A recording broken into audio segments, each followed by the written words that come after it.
Good morning, friends. Stretching my feet, waking them up from the edge of my bed today. You can see my UFO sandals in the background.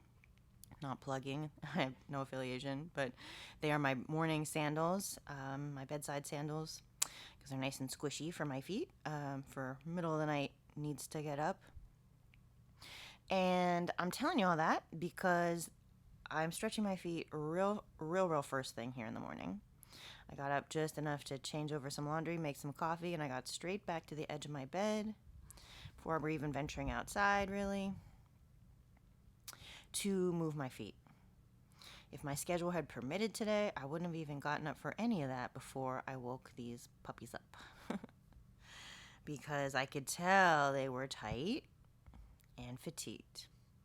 And I anticipated this. I even had a note to myself from last night. I scribbled this on a post-it before I went to bed. Rest your feet. And it's because my feet have been putting in work the past couple days. They have been just performing and exceeding my expectations. I've done a lot of jumping jacks and high impact dancing. And on top of it, went to the beach and we really had fun in the sand. A lot of foot conditioning. I meant for that day to be a relaxing day, getting them in the cold water, and instead they felt so good. I was anticipating them being sore because I had danced really hard the day before. Nope, they were ready for more, and I worked them really hard in the sand. And now, a day after that, or now 2 days after that, they're like, look, we have a limit, and that's true. So today they're getting actual rest. And I just wanted to talk a little bit about what I'm going to do to rest my feet, or what I'm not going to do. So I'm going to do all the same movement and probably more, gentle squeezing. Maybe not the ratcheting up to a 10 out of 10 on the squeezing spectrum in terms of strengthening, but I'm definitely going to keep them moving all day. Little sessions like this. It doesn't, and of course it can get more creative. This is just about as creative as I can get while I'm also trying to talk to you and hold the camera. So just gentle activation, getting those muscles warm. Getting the muscles warm and getting the muscles kind of in the game is what will support your plantar fascia. And that brings me to the whole thing I was going to say about what it means to rest my feet. When my feet are tired, I'm going to just speak for my feet, but what I think when feet are tired, it's an issue that the muscles in the feet are tired. And therefore, the fascia in our feet will suffer. Okay, the fascia and the connective tissue, like the tendons that connect muscles to bones, etc., they will suffer because the muscle themselves is too fatigued and it's overtaxed, right? So as you need to rest your feet, what you're really doing is you're giving the muscles a break so that the fascia is not being unduly challenged while the muscles that are there to support it are not up for the task. And so I have to think what kind of things are exhausting and taxing from my feet muscles that leave my fascia out to dry and give one sore, achy feet. So that's going to be for me, obviously I'm not going to do any high impact stuff today. Let the feet really genuinely recover. I'm probably not going to walk today because walking is it's hard on your feet. It's not actually hard on your feet, but it's harder on your feet when they're fatigued. It's surprisingly demanding, surprisingly muscularly demanding for the foot. And when the muscles in the feet are not up to the task, right? Like a day like today, but also if one just has a deconditioned foot, then it's a painful experience. Our feet hurt from walking. You might know this, because the muscles can't do the job to protect the fascia, right? Walking is an incredible symphony of coordination between muscles and fascia throughout your body that just happens to converge in your feet, and your feet can kind of be the canary in the coal mine of, all right, we got muscles that are not supporting the fascial infrastructure, and the fascia is complaining. The fascia is that backstop. It's like, oh, I'm the last straw before you are really effing up your joints, collapsing your arches to the floor. It's overly pronating. Your hips are collapsing. You're feeling your SI pain. All of those are indications that there's fascial collapse, right? Collapse around the joints as a result of muscles that either are just not strong enough for the job or on that day are weak, right? They're weak because they're tired. So I've broken down some muscle this week. I've done a lot of exercise. It's been a great week, but now I genuinely have to rest. So although walking would seem like the natural pick of like, oh, well, you're not going to do the high intensity stuff. You're just going to go for a walk. I'm not going to do it because I know it's hard. It's actually hard on my feet and I want them to actually rest. My whole rest of my body would love to go for a walk. It's a chill day. People describe it as an active rest day. I'm going to just go for a walk, whatever, get out in nature. I would love to. But I know today it's too much on my feet. And I could do it, but why? Give them a real rest, not a half-assed rest, and then be like, oh, I don't know why they didn't recover. No, they need a real rest, so I'm going to give it to them.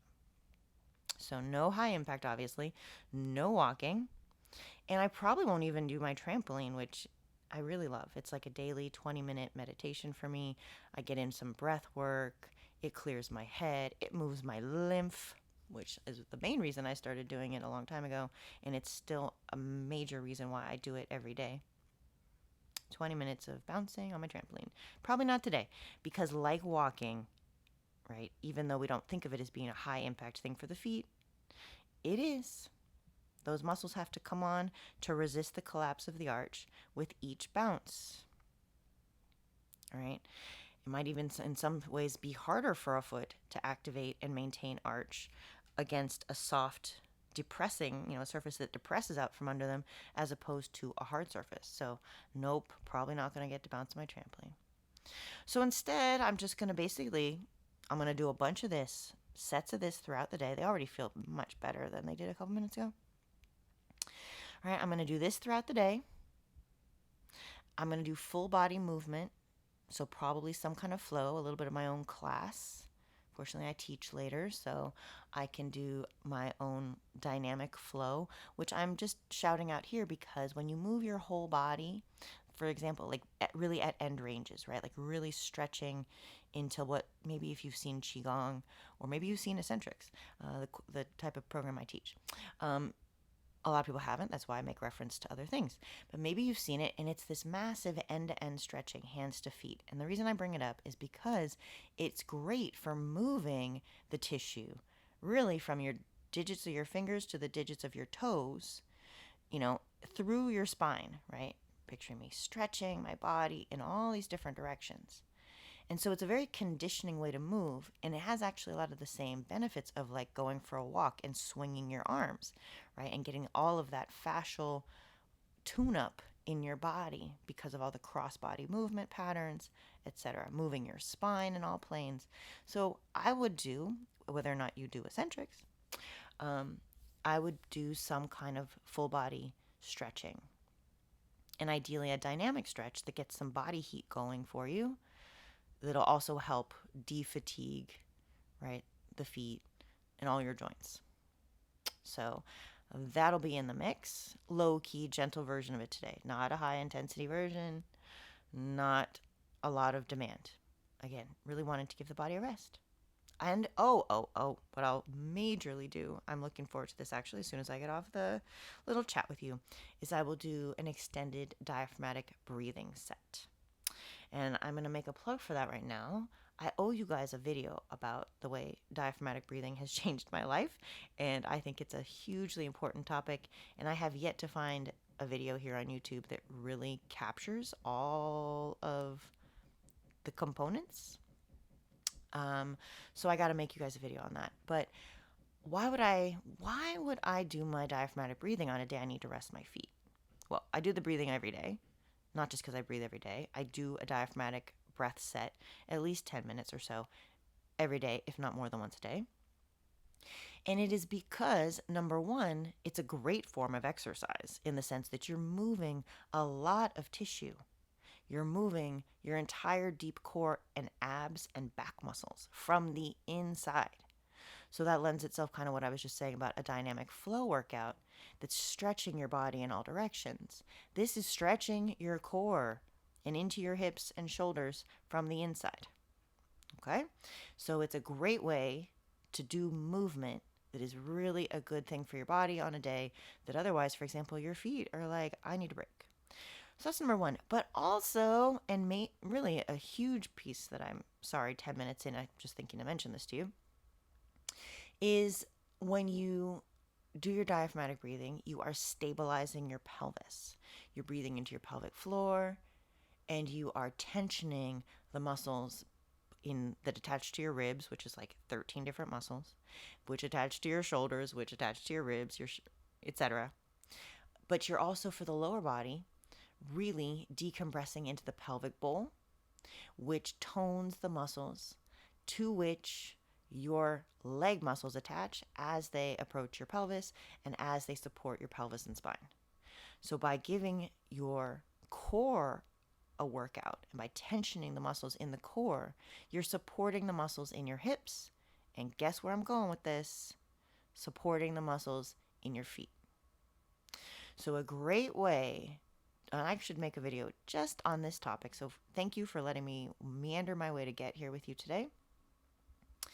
Like I said, I hope it's a good use of your time and that you're moving your feet as we chat. But just the connection between proper breathing for hip and spinal support and the relationship that has to supporting your feet, whether or not they are acutely exhausted as mine are, it's a great opportunity to spend a little more time. Like if I'm not going to go for my walk, I'm going to do a prolonged, intensive breathing set. But I do my breathing sets every day for the same basic reason of supporting my joints, supporting my spine, my hips, pelvis, and all the way down to the feet. So that is another thing I will make sure to invest some time in today. All right, friends. I hope your feet feel good. Mine absolutely feel better from this session. You guys, again, please see the videos I make about what I'm really doing and thinking about as I just sort of wiggle my feet in front of you on these camera. This is just to show you I really do put in the time. If I weren't talking to you, please know I would still be here on the edge of my bed doing this. And I just decided to bring you guys along because I want to encourage you and I want you to see what it really looks like. You got to see what it really looks like to strengthen and condition your feet. You got trainers who are like, yeah, 30 reps here of these 3 exercises 3 times a week. Like, what? It's just no. If you want to improve the health of your feet, you have to put in the time, and they will reward you. I'm not kidding. Mine already feels so much better.